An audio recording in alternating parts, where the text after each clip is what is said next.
कहानी की शुरुआत में ही हम एक औरत को देखते हैं जिसके हाथ में एक छोटा सा बच्चा था और वो औरत बहुत मुश्किलों के बाद एक जगह से भागते हुए आ रही थी। लेकिन इसके बाद ही हम देखते हैं कि उस औरत का पीछा करते हुए तो सैनिक आते हैं, लेकिन वो औरत बड़ी ही चालाकी से उन दोनों सैनिकों को मार गिराती है और इसके बाद वो अचानक एक नदी में गिर जाती है और नदी का बहाव बहुत ज्यादा था और वो वहाँ पर बहती ही जाती है। लेकिन वो अपनी जिंदगी की परवाह नहीं करती और उनके हाथ में जो बच्चा था उसे ऊपर उठा लेती है जिससे कि वो पानी में ना बह जाए। इसके बाद वो जिस जगह पर आ पहुंचती है उस जगह में रहने वाले कुछ आदिवासी लोग उस औरत को देखते हैं और फिर एक आदमी जाकर उस औरत के हाथ से वो बच्चा ले लेते हैं और इसके बाद वो औरत ऊपर दूर झरने के पार इशारा करती है और इसके बाद वो नदी में बह जाती है। फिर उस बच्चे को उस आदिवासी लोगों के प्रधान के पास लेकर आया जाता है और प्रधान की पत्नी उस छोटे से बच्चे को देखती है और वो उस बच्चे को अपने पास ही रखने का फैसला करती है और उस ऊंचे पहाड़ी के पार वो लोग अब ना ही तो जाएंगे और ना ही कोई वहाँ से यहाँ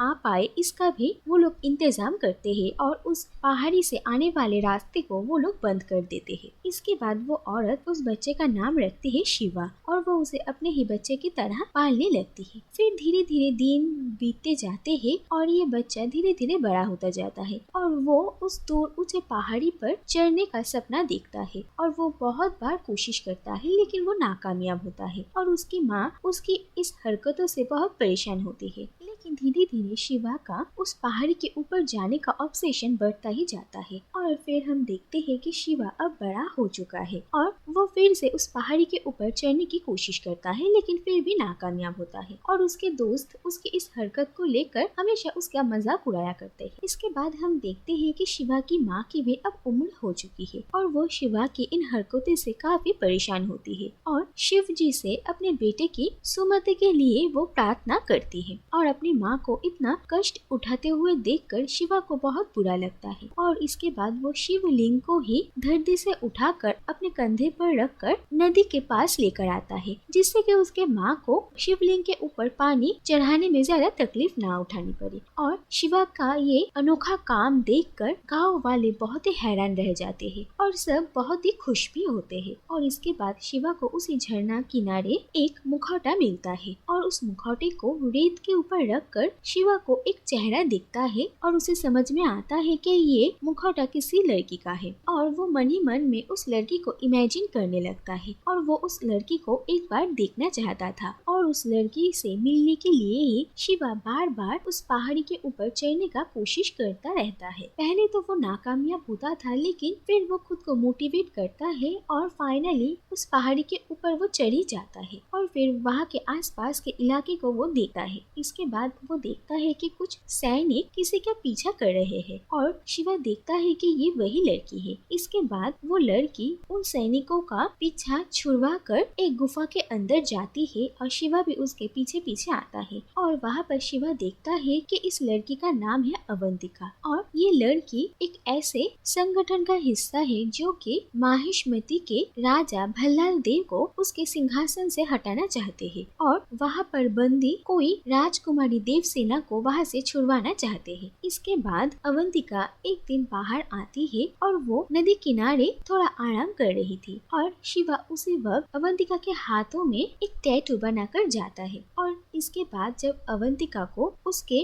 ग्रुप के लीडर इस बार माहिष्मति जाकर देवसेना को छुड़ाने का ये जिम्मेदारी सौंप रहे थे तब वो अवंतिका के हाथों में वो टैटू देखते हैं और वो उस पर काफी गुस्सा हो जाते हैं और इसके बाद अवंतिका उस इंसान को ढूंढने लगती है जिसने उसके हाथों में ये टैटू बनाया था और फिर शिवा फिर से अवंतिका से मिलता है और वो फिर से उसके पीठ पर एक टैटू बनाकर चला जाता है लेकिन अवंतिका उसे नहीं ढूंढ पाती और इसके बाद बहुत कोशिशों के बाद फाइनली शिवा और अवंतिका एक दूसरे से मिलते हैं और अवंतिका शिवा पर काफी गुस्सा होती है उसके ऐसे हरकत के लिए। लेकिन फिर उसे पता चलता है कि शिवा उससे मिलने के लिए दूर पहाड़ी के किसी जंगल में बसे हुए गांव से आया है और ये बात जानकर अवंतिका को बहुत हैरानी होती है और शिवा अवंतिका से कहता है कि वो उससे प्यार करता है। अवंतिका भी शिवा के साथ रहना चाहती थी और वो जब तक शिवा के साथ थी बहुत खुश थी और अपने सारे परेशानियों को भूल गई थी। लेकिन इसके बाद ही उसे अपनी जिम्मेदारी का एहसास होता है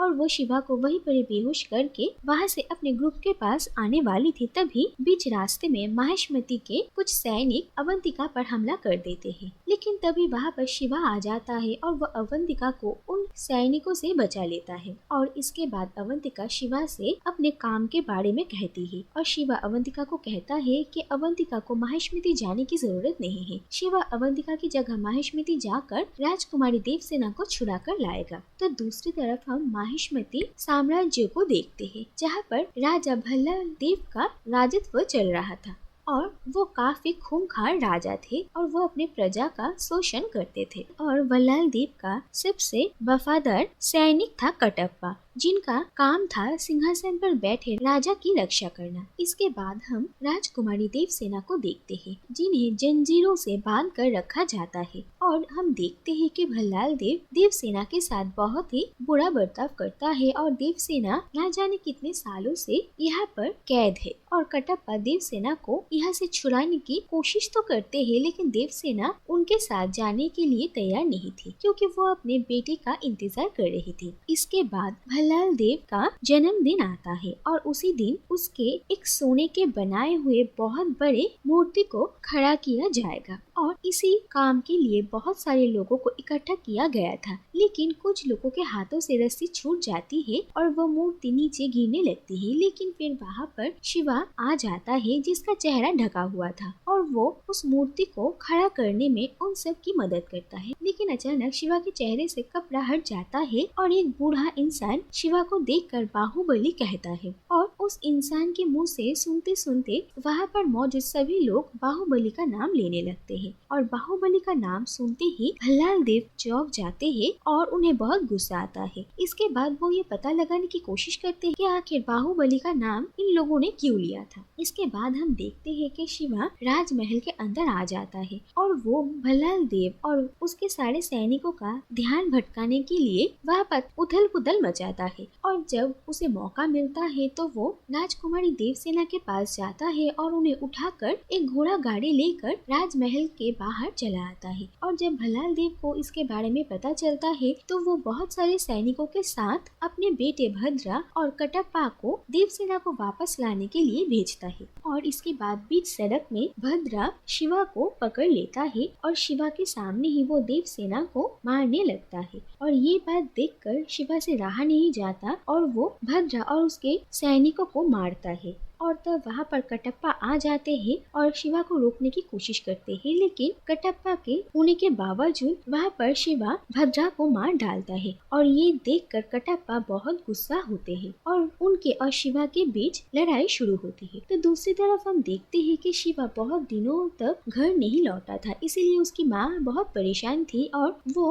अपने कुछ लोगों के साथ पहाड़ी के इस तरफ आ जाती है। तो दूसरी तरफ अवंतिका भी अपने ग्रुप के साथ माहिष्मति पहुँच चुकी थी और वो सब शिवा और कटप्पा को लड़ते हुए देखते हैं। इसके बाद कटप्पा जब शिवा को मारने वाला था तब वो शिवा का चेहरा देख पाते हैं और उसके सामने घुटनों पर बैठ जाते हैं और उसे बाहुबली बुलाने लगते हैं। और वहाँ पर मौजूद सभी लोग शिवा के सामने अपने घुटने टेक देते हैं। इसके बाद अगले दिन सुबह शिवा को हम काफी परेशान देखते हैं और उसके मन में काफी सारे सवाल थे। और इसके बाद शिवा की माँ कटप्पा से पूछती है कि आखिर बाहुबली कौन है और शिवा पूछता है कि आखिर वो खुद कौन है। और शिवा की माँ से शिवा को पता चलता है कि दरअसल वो उनका अपना बेटा नहीं है। बहुत साल पहले इस पहाड़ी के पार से ही आई हुई किसी औरत के पास से ही शिवा उन्हें मिला था। और इसके बाद शिवा कटप्पा से पूछता है कि आखिर वो है कौन। कटप्पा कहते हैं कि शिवा का असली नाम है महेंद्र बाहुबली और वो अमरेंद्र बाहुबली के बेटे हैं। इसके बाद कटप्पा बहुत साल पहले की एक कहानी सुनाते हैं। वो कहते हैं कि अमरेंद्र बाहुबली के जन्म से पहले ही उनके पिता और तब के माहिष्मति के राजा विक्रमादेव की एक अनजान कारण से मौत हो जाती है और अमरेंद्र बाहुबली को जन्म देते वक्त उनकी माँ की भी मौत हो जाती है। इसके बाद हम अमरेंद्र बाहुबली के बड़े भाई बिरजुल देव और उनकी पत्नी शिवगामिनी को देखते हैं। बिरजुल देव के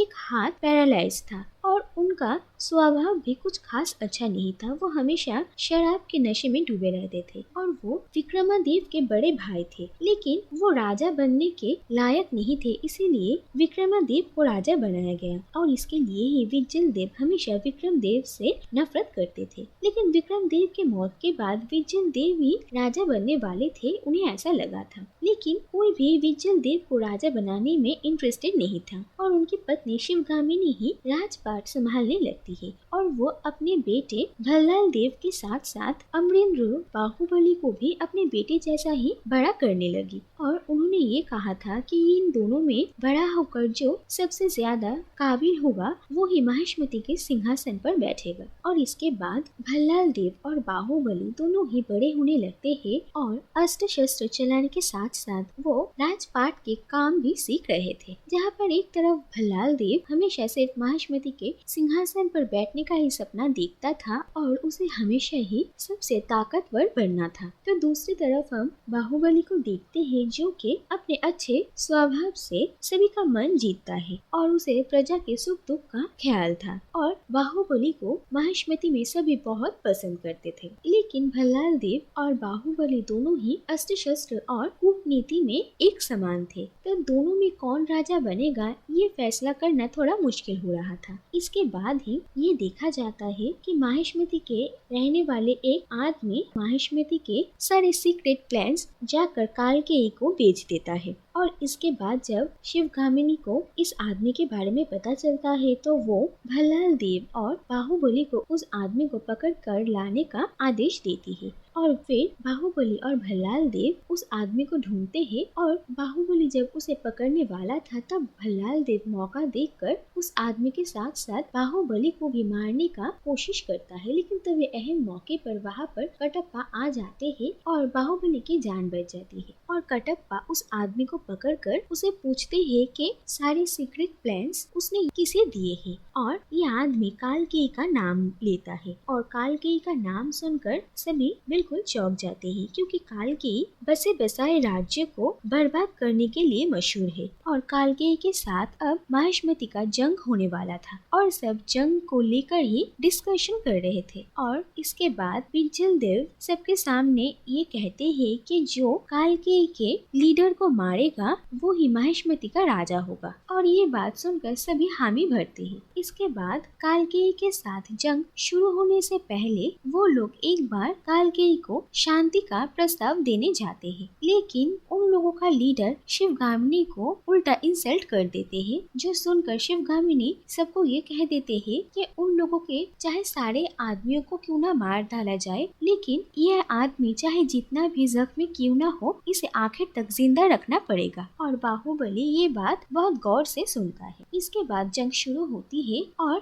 विजयदेव भल्लाल देव को अच्छे सैनिक, अच्छे अस्त्र शस्त्र सब कुछ दे देते हैं और बाहुबली के पास इतने अच्छे चीजें नहीं थे, लेकिन फिर भी वो अपने दिमाग लगाता है और अपने सैनिकों को अपने बातों से इंस्पायर करता है और वो दुश्मनों के ज्यादा सैनिकों को मार गिराता है। लेकिन इसके बाद महिष्मति कालकेयी से हार रही थी, लेकिन बाहुबली सबको मोटिवेट करते हैं और फिर सब एक आखिरी बार अपने राज्य को बचाने के लिए कालकेयी पर टूट पड़ते हैं। तो दूसरी तरफ कालकेयी के सैनिक महिष्मति के सैनिकों को रोकने के लिए महिष्मति के आम गांव वालों को जंग के मैदान पर लाते हैं और उनके सामने खड़ा कर देते हैं और जो देखकर सभी हैरान हो जाते हैं। लेकिन भल्लाल देव आम इंसानों को मारते हुए कालकेयी के सैनिकों को मारता है, तो दूसरी तरफ बाहुबली अपने लोगों को बचा लेता है और फिर कालकेयी के सैनिकों को मारता है। इसके बाद बाहुबली कालकेयी के लीडर के पास पहुंच जाता है और आखिरकार बाहुबली उसे घसीटते हुए लेकर आता है और जब बाहुबली उसे मारने वाला था तो तभी उसे अपनी माँ शिवगामिनी के कहे हुए बातें याद आती है कि इस आदमी को आखिर तक जिंदा रखना है। तो दूसरी तरफ भल्लाल देव देखता है कि बाहुबली कालकेयी के लीडर तक पहुंच चुका है और वो उसे कहीं मार न डाले, इसीलिए वो वहाँ पर आकर खुद ही पहले उसे मार गिराता है और ये देखकर विजयदेव बहुत खुश होते हैं क्योंकि उन्हें लगा था कि शर्त के मुताबिक अब भल्लाल देव को ही राजा बनाया जाएगा और महिष्मति जंग जीत जाती है। और जंग के खत्म होने के बाद शिवगामिनी सारे सैनिकों को और बाहुबली और भल्लाल देव को बधाई देती है और वो कहती है कि भल्लाल देव को सेनापति और बाहुबली को ही राजा बनाया जाएगा। ये बात सुनकर विजन देव सवाल खड़े करते हैं, लेकिन शिवगामिनी कहती है कि भल्लाल देव ने सिर्फ दुश्मनों को खत्म किया है, लेकिन बाहुबली ने एक हाथों से अपने लोगों को बचाया और दूसरे हाथों से अपने दुश्मनों को मारा है। और भल्लाल देव एक अच्छा सैनिक तो है, लेकिन एक राजा बनने का असली गुण बाहुबली के अंदर ही है और बाहुबली ही महिष्मति का राजा बनेगा। ये सुनकर महिष्मति के सारे प्रजा बहुत ही खुश होते हैं और इसके बाद कहानी प्रेजेंट में आती है और बाहुबली के बारे में सुनकर वहाँ पर मौजूद सभी लोग बहुत ही हैरान होते हैं और शिवा की माँ कहती है कि वो ऐसे एक महान योद्धा से एक बार मिलना चाहती है, लेकिन कटप्पा कहते हैं कि वो महान योद्धा अब इस दुनिया में नहीं रहे। और शिवा पूछता है कि जिस इंसान को कोई अस्त्र शस्त्र नहीं छू सकता तो फिर उसे कौन मार सकता है। और कटप्पा कहते हैं कि कोई अगर अपना विश्वासघात करे तो बड़े से बड़े इंसान को भी मार गिराया जा सकता है। और शिवा पूछता है कि किसने उसके पिता अमरेंद्र बाहुबली को धोखा दिया और कटप्पा कहते हैं कि कटप्पा ने ही धोखे से बाहुबली को मारा है। और ये बात सुनकर वहाँ पर मौजूद सभी हैरान हो जाते हैं और इसी के साथ इस पार्ट की कहानी यहीं पर ही खत्म होती है।